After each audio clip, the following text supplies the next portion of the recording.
ഷിരൂരിൽ അർജുന് വേണ്ടിയുള്ള തിരച്ചിൽ പുരോഗമിക്കുകയാണ്. ജില്ലാ കളക്ടർ ദുരന്ത സ്ഥലത്ത് എത്താൻ വൈകിയതോടെ 10 മണിയോടുകൂടിയാണ് ഈ തിരച്ചിൽ ആരംഭിച്ചത്. ആദ്യം ഈശ്വർ മാൽപേ സംഘം ഇറങ്ങി. അതിനുശേഷം ഇപ്പോൾ NDRF, SDRF, നേവി സംഘങ്ങളും ഇറങ്ങിയിട്ടുണ്ട്. പുഴയിൽ നിന്ന് ലോകഭാഗങ്ങൾ ഉൾപ്പെടെ കണ്ടെത്തി. അത് ലോറിയുടേതാണോ എന്താണ് ഇനി അറിയേണ്ടത്. സാരംഗ് വിവരങ്ങളുമായി ഉണ്ട്. സാരംഗ്, ഇപ്പോൾ കൂടുതൽ ഉദ്യോഗസ്ഥർ അവിടേക്ക് എത്തിയിട്ടുണ്ടോ? നേരത്തെ നേവി ഉദ്യോഗസ്ഥൻ 10 മിനിറ്റിലധികം വെള്ളത്തിൽ മുങ്ങിത്തപ്പിക്കൊണ്ടുവന്ന ലോകഭാഗങ്ങൾ അത് അർജുന്റെ ലോറിയുടേതാണ് എന്ന നല്ല വാർത്ത വരുന്നുണ്ടോ?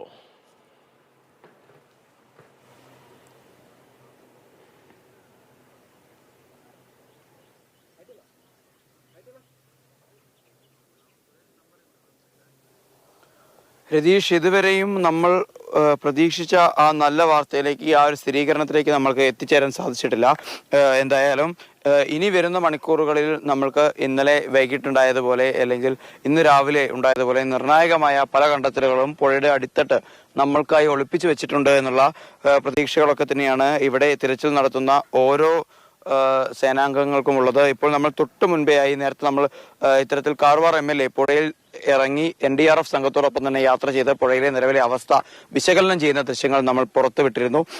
അതിനെ തുടർന്ന് അദ്ദേഹം പിന്നീട് തിരിച്ച് കരയിലേക്ക് എത്തിയ സമയത്ത് നമ്മൾ അദ്ദേഹത്തോട് സംസാരിക്കുമ്പോൾ പുഴയുടെ അടിത്തട്ടിൽ ഇപ്പോഴും ചളി അന്ന് നമ്മൾ കണ്ടിരുന്നതാണ്. കൊങ്കൺ മലയോരത്ത് നിന്ന് കനത്ത മഴ പെയ്തപ്പോൾ കുത്തിയൊലിച്ചൊഴുകിയിരുന്ന ചളി മുഴുവൻ കട്ട പിടിച്ച് കിടക്കുന്ന ഒരവസ്ഥ പുഴയുടെ അടിത്തട്ടിലുണ്ട് എന്നാണ് അദ്ദേഹം പറയുന്നത്. മാത്രമല്ല, ലക്ഷ്മണ നായിക്കിന്റെ കടയുടെ അവശിഷ്ടങ്ങൾ, അതുപോലെ തന്നെ ദേശീയപാതയോരത്തെ സുരക്ഷാ വേദികൾ, ഭിത്തികൾ ഒക്കെ തന്നെ തകർന്ന് പരിപൂർണമായി ആളുകൾക്ക് ഇറങ്ങുന്നതിൽ ചെറിയ ഒരു പ്രതിസന്ധി സൃഷ്ടിച്ചുകൊണ്ട് പുഴയുടെ അടിത്തട്ടിലുണ്ട്. മാത്രമല്ല, പിന്നീട് ആൽമരം, ലക്ഷ്മണ നായിക്കിന്റെ കടയുടെ തൊട്ടടുത്തുള്ള ഒരു ആൽമരം അതുപോലെ തന്നെ അടിയിൽ കാണപ്പെടുന്നുണ്ട്. അതുകൊണ്ട്